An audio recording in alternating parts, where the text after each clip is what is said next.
Bizni harfimizni o'zgartirishdi. Arab alifbosi yo'qotildi, o'rniga dastlab lotin harfi kiritildi. Boshida Lenin degan bitta lain bu ishni qilgan.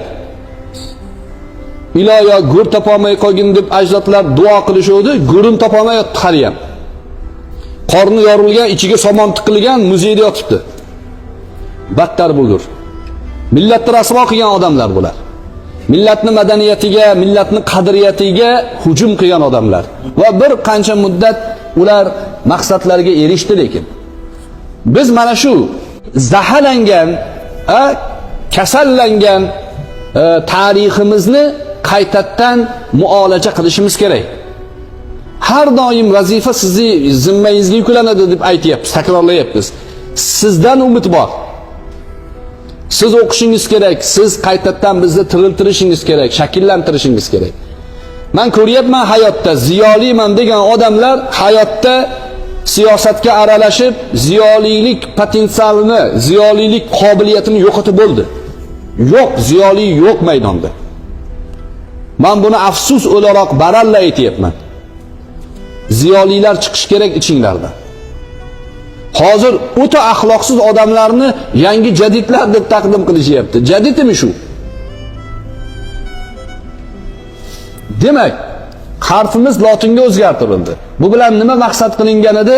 Tamomiyla biz o'qishimiz mumkin bo'lgan adabiyotni repressiya qilish, qatag'on qilish rejasi bor edi. Qatag'on faqat odamlarga qilinmadi, tilimizga, adabiyotimizga ham qilindi, harfimizga hujum qilindi.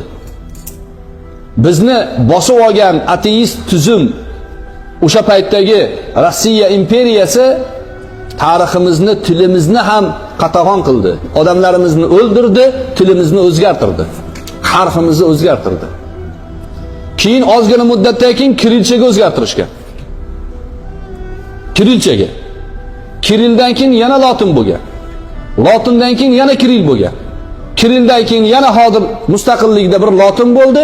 Lotin 30 yildan beri yumshoq hemi, qattiq hemida o'tirishib hali ham. Hali ham bir qarorga kelishgani yo'q. Demak, bu sohaning mutaxassislari yo o'lgan yoki tirik holda o'lik ular. Yo'q bu millatning g'amini yeydigan. Voy to'xta, nima qilishimiz kerak? Harfimizdan qadriyatlarimiz ko'rinadi. Yuqorida bitta misol keltirdim Navoiydan. Bunaqa misollar minglab. Biz tilimiz to'g'risida ya'ni chuqur ma'lumotga ega bo'lmasak, o'zligimizni asrab qola olmaymiz. O'zligimizni asrab qolish uchun bizga nima kerak? Til kerak. Tilni bilish yuqoridagi darsimizga aloqador milliyligimizni saqlab qoladi. Biz kimgadir havas qilib taqlid qiladigan bo'lsak, o'zligimizni yo'qotib qo'yamiz. Kimlardir ruslarga havas qiladi, kimlardir Ukrainaga havas qilyapti, kimdir Messiga havas qilyapti, kimdir Ronaldoga, yana kimdir Mikelangeloga havas qilyapti.